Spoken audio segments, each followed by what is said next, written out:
Hey guys, I'm Mezzy and welcome to this Quickstart guide for Mythic Cinderbrew Meadery. Cinderbrew is one of the War Within dungeons joining the Mythic Plus dungeon pool in Season 2.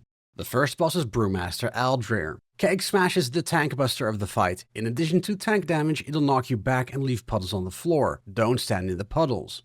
Move out of the circles from Throw Cinderbrew. It'll put a dot on the two targets and also spawn puddles on the floor. Next, move away from the Blazing Belch Cone. And lastly, at 66 and 33% health, the Happy Hour intermission will start. The boss will become immune to all damage. Click on the beers on the bar and bring them to the patrons with the red glows to stop them. When all patrons have been taken care of, the intermission ends and new clouds will spawn on the floor. Of course, don't stand in these.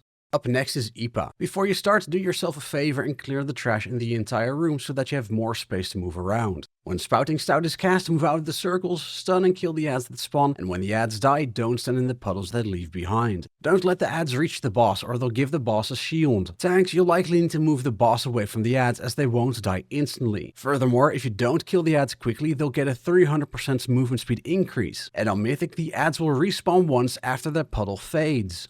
Next, Burning Fermentation will put a dispellable dot on players. Dispel the ones you can and heal the rest. And lastly, Bottom's Uppercut knocks the tank back, so face your back against the wall.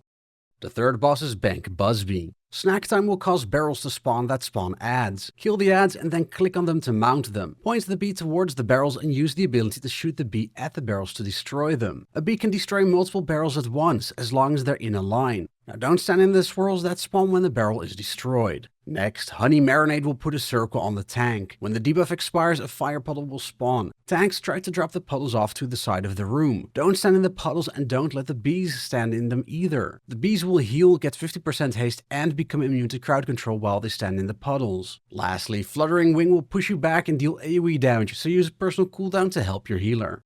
The last boss is Goldie Baronbottom. Spread the Love will cause barrels to spawn, and you'll want to destroy as many as possible. Whenever a barrel explodes, waves of fire will spawn that you need to dodge. On Mythic, some barrels will have a light shining on them. These volatile barrels will put a stacking dot on the group when they explode, so don't destroy more than one volatile barrel at a time. One way to destroy them is for tanks to face the cash cannon cone away from the group and add the barrels to set them on fire. The other way to destroy them is to stand next to barrels when you get the arrow on your head from Burning Ricochet. At 100 energy, the last ability, Let It Hail, will be cast. This will deal AoE damage and cause any remaining barrels to explode. So the more barrels you got rid of, the less waves you'll have to dodge during the intermission and less stacks of the dots. And that's all you need to know for the Cinderbrew Meadery bosses. If you liked this video, please like, subscribe, and share it with others. I would really appreciate it as it helps with the YouTube algorithm. If you'd like to support me more, you can also follow me over on Twitter, Blue Sky, and Twitch, all at BBMezzy. And lastly, I also have a community Discord linked in the description. For now, I'm Mezzy, and I'll see you again next time.